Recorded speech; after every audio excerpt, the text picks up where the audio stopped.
Okay, ito ang inyong Pinoy Firearms Instructor at welcome po muli sa ating munting YouTube channel.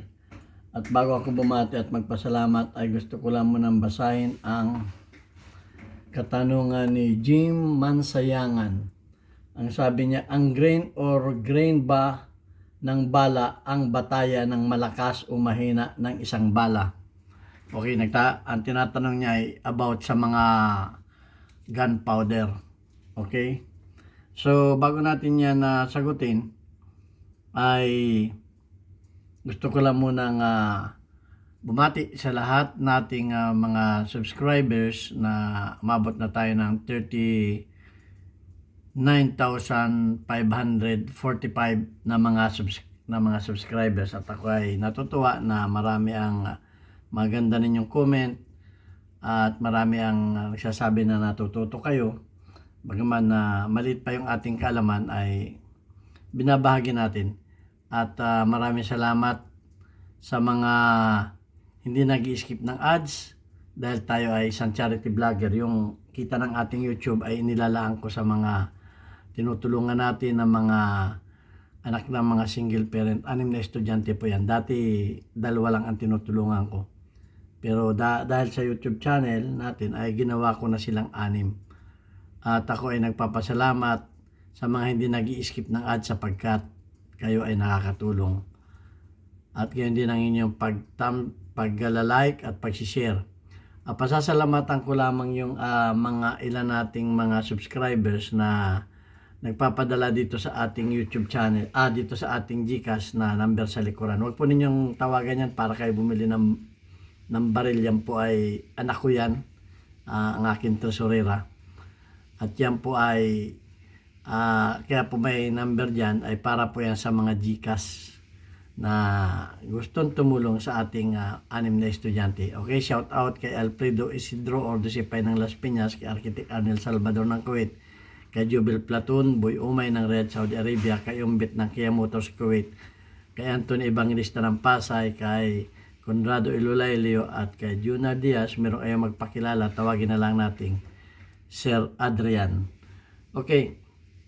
At special thanks kay Boy Umay, kay Jubel Platon sa malimit niyang pagpapakulay o pagpapadala sa sa ating mga premier. Okay, sana marami pa ang tumulong para dumami pa yung ating mga estudyante na tinutulungan. At yan ay gagawin kong pag lumaki ng ating YouTube channel ay dadami pa yung mga yan. Okay? At wala naman pong problema sa akin dahil maganda naman ang kinikita ko dito sa aming kumpanya sa Kuwait, sa Mayadin Shooting Range bilang isang firearms instructor gunsmith. At yung mga naghahanap sa akin sa Pilipinas, wag po ninyo ako hanapin dyan para magpagawa ng baril o kunin na aking serbisyo sapagkat ako po ay walang shop dyan. Dito na po ako naglalagi sa Pilipinas. Umuwi lamang po ako dyan pag nagbabakasyon. Okay, at sa katanungan ni Jim Mansayangan, kung ang grain ba ng bala o yung powder ng bala ang inano niya ang bataya ng lakas ng o mahina na bala. Okay, dapat po nating alamin na mayroong major load at may minor load at may P+. Pag sinabing plus P, plus powder. Dahil ang mga bala po ay depende yan sa bigat ng heads. Pag bigat ng heads, kunti lamang po, less ang powder. Tandaan ninyo yan, less ang powder. Kaya kung mapapansin ninyo itong mga M16 na bala, itong mga ganito ay maraming powder yan. Halos mapuno ng yan. Pag kayo nagbukas, hindi lang ko pwede magbukas dahil hindi pinapayagan ng YouTube. Okay, mas maraming powder yan dahil magaan ang nito. Magaan ang heads. At pag nagbukas kayo ng 22 at ng 45, halos magkaparehas lang ang powder niyan. Dahil kaya ang 22 po ay 1 kilometro yan ay ah, kaya pang abutin niya. Dahil sa magaan ang head niya ay kung mababasa ninyo ang cartridge nito ay dangerous within 1 kilometer. Ito. Pero ang 45 dahil mabigat ang head ay konti lang ang powder. Ito ang explanation ko diyan. Awan ko kung maging conforme kayo. Dahil pag ito ang dinamihan ninyo ng powder, dahil sa bigat ng bala, ay maaring mawasak ang inyong baril. Dahil itutulak niya yan itutulak niya. Parang ano yan parang tumulak kayo ng tricycle at tumulak kayo ng jeep. Okay? Mas mabigat itulak, siyempre mas mahirap itulak yung mabigat. So ito mas mahirap ito ilabas mahirap ito ilabas sa baril dahil sa mabigat siya. At ito mas magaang ilabas sa baril kasi nga mas magaan siya.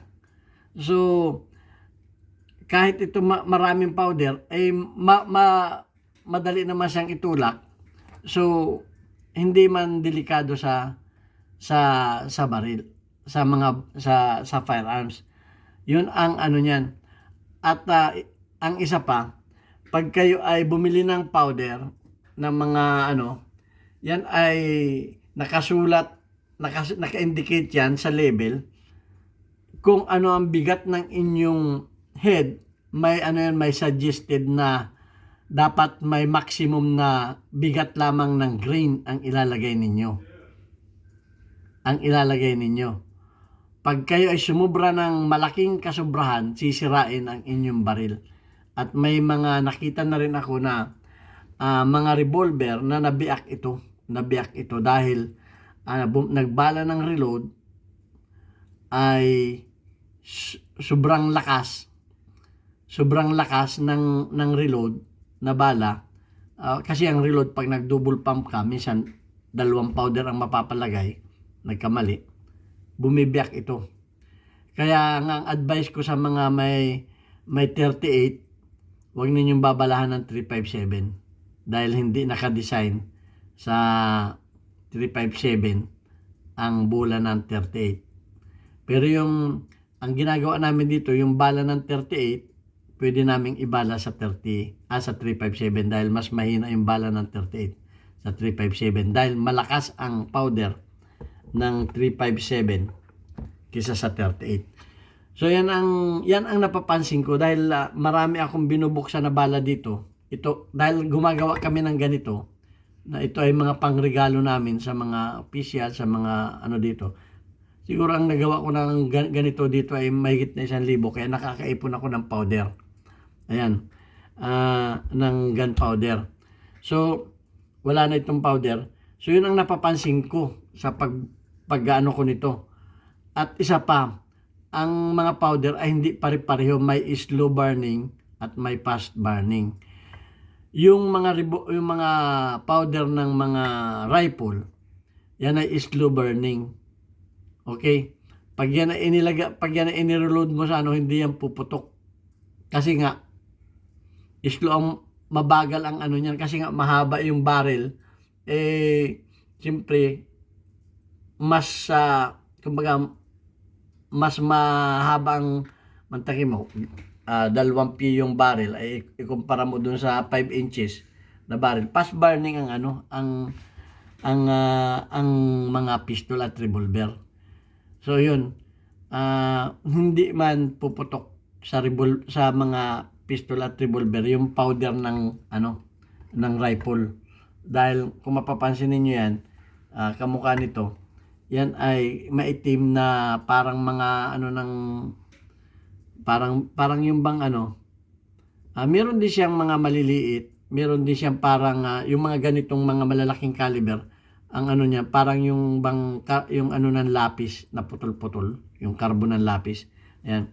Samantalang itong mga ganito ay mga maliliit siya at mayroong parang flakes kamukha niyan. Sa mga 45 parang mayroong flakes. So hindi pare-pareho ang ang mga brand ng mga powder. So kaya pag kayo ay mapapansin ninyo, kung kayo ay bibili ng mga wala na ako ng mga lata ng nakalagay doon kung ilan ang timbang ng ng inyong head na i-reload, yun ang nakalagay na suggested. Pero bakit may mga may mga P+. Okay, yung mga P+, yun yung mga ginagamitan sa mga modified na baril. Yung mga Caricom, yung mga tawag dito, may mga compensator, yung mga ginawa nilang hybrid, yan. Yun ang may mga P+. Yung mga may butas ang mga yung mga may butas dito. Dahil nga malakas ang impact nun, pero yung iba, yung kumbaga yung pressure niya ay malakas lang ang sipa, pero yung pressure niya ay dito na lumalabas yung kontra yun sa kontra na rin yun sa recoil dahil itinutulak ng pressure ito pababa.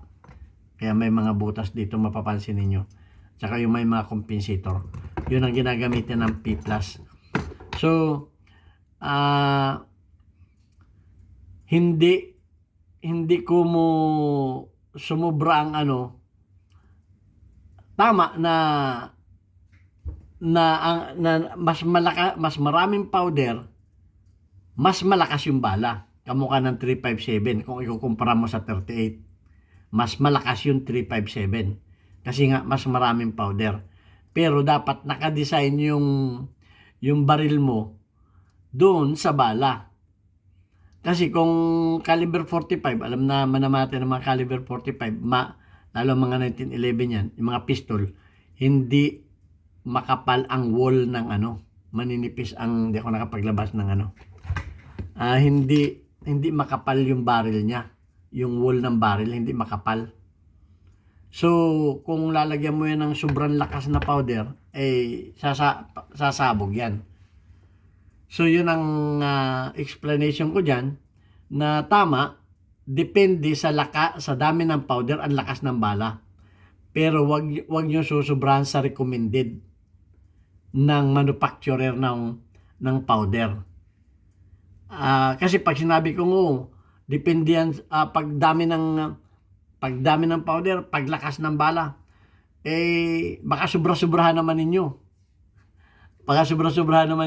Hindi, ang sinasabi nga ay may maximum, at saka may minor load. Kaya nga may major load at may minor load. Pwede kayong pag sinabing minor load, siyempre mas mahina. Kaya naman nagma-minor load, yung recoil ay mas minor. Siyempre pag mahina yung powder, mas mahina yung recoil. Kaya nga pagka sumasali kayo sa competition, kumukuha ng sample sa mga bala ninyo at tinitesting sa chrono kung pasado ba yan. Okay? Dahil makikita ang speed niyan sa chrono. So, ganun yan. Tama, huwag kayong makakamali. Tama na mas maraming powder ay mas malakas. Pero, may kapasidad po yan. Pagka sinobrahan naman ninyo yan, sasabog ang inyong baril. Baka gusto naman yung sobrang lakas. Ay, sabi ni Pyramis Instructor, pag madami daw powder, malakas. Gusto mo yung malakas. Huwag ninyong sobrahan. Dahil pag sumubrahan niya, sasabog ang baril ninyo, di nasisi ninyo ako. Dapat yan, may kaalaman kayo. Hindi ako nakapag-prepare ng chart. Wala akong chart, pero kayo na lamang mag-reset ng chart. Dahil conforme yan sa powder na ginagamit ninyo. May Bitaburi, ang ginagamit ko ng Bitaburi, smokeless, maraming klaseng powder. Depende yan sa brand ng inyong powder. Okay, depende yan sa brand ng inyong powder. Baka naman yung brand ng powder ninyo ay slow burning, ay iba yun, iba ang takal ng ng powder nun. Kung ang ginagamit ninyong ay Bitaburi, ang gamitin ninyo charge ayon sa Bitaburi din. Dahil yun ang suggested nila yun, na dami ng powder. Okay? So, hindi po pwede yung brand ng powder na ibang brand ay gagamitin ninyo sa ibang brand na powder. Okay? So, kung ano yung brand ng powder na ginamit ninyo, yun ang gamitin ninyo suggested na na dami ng powder sang-ayon sa bigat ng inyong head. So, nakakaintindihan tayo. Huwag kayong pasubra ng pasubra ng pasubra. Gusto ninyo ganun. Hindi po. So, tama na pag mas marami ay malakas. At pag kaunti ay mas mahina. Pero may kapasidad. Yun ang ibig ko sabihin. May capacity po ang bawat bala o head ng bala. May kapasidad yan. Okay? So, hindi po pwedeng yung powder ng Magnum 44 ay ilagay ninyo sa 38 caliber, sabog ang baril ninyo. O hindi pwedeng baka nabasa ninyo, nakita ninyong ay pang 357 na bala, pang 357 ang nilagay naman ninyo sa pang 38, o edi sasabog ang inyong baril. O di kaya basta ganun. Kung mapapansin ninyo, mas maraming powder ang caliber 40 kaysa 45. Kaunti lang ang powder ng 45. Kaunti lang ang powder kasi nga mabigat ang head niyan. Pero ang dahil sa mabigat naman ang head niyan, pag tumama naman baligtad naman. Nahiyang bumangon yung tinatamaan ng 45 kasi nga mabigat eh. Batuhin kayo ng munggo, walang epekto. Batuhin kayo ng Jolin, medyo masakit na. Okay? Ganun lang yan. Kaya, pag mabigat, konti ang powder. Pag magaan ang head, mas maraming powder. Okay, ganun lang yan. Sana naunawaan ninyo ibig kong sabihin. At mag-ingat kayo, huwag kayong mag-experiment ng paglalagay niyan. Baka mamaya magtanggal kayo niyan, tapos magdagdag kayo ng powder, hindi po. Baka sabihin ninyo, sabi ni Pinoy Firearms Instructor, pag maraming powder, malakas. Gusto niya malakas. O dahil may titirahin siya sa malayo. Nagtanggal ka ng head, tapos dinubli mo ang powder. Hindi po dumadaan lahat yan sa scale. Dumadaan lahat sa scale yan. So, wala naman tayong reloader dito dahil bawal sa Kuwait. Kaya hindi ako makapag-demonstrate sa inyo kung paano ang pagre-reload. Okay, pagdating natin sa Pilipinas siguro po pwede. Okay, at hanggang dyan na lamang ang aking paliwanag dyan. Dapat maging maingat tayo. Huwag tayong basta-basta mag-experiment ng mga pag-reload ng mga bala. Susundin lagi natin yung suggested o recommended ng brand ng powder. Sa akin yan. At nung ako nagre-reload pa, nagre-reload muna ako ng mga ilan, konti, tapos tinitesting ko. Okay, hindi ko agad sinusunod yung mataas, yung mababa muna. Sa minor load muna ako nag-umpisa. Unti-unti yan. Mararamdaman mo naman yun eh. Pag kayong ramdam mo na okay na, at pero hindi ako sumusubra, hindi ako nag-PP+. Okay, ang P+ lang ay ginagamit do sa mga modified na baril. Okay, tsaka sa mga military pang combat. Okay, yan lamang muna ang aking paliwanag diyan. At kung meron pa kayong ibang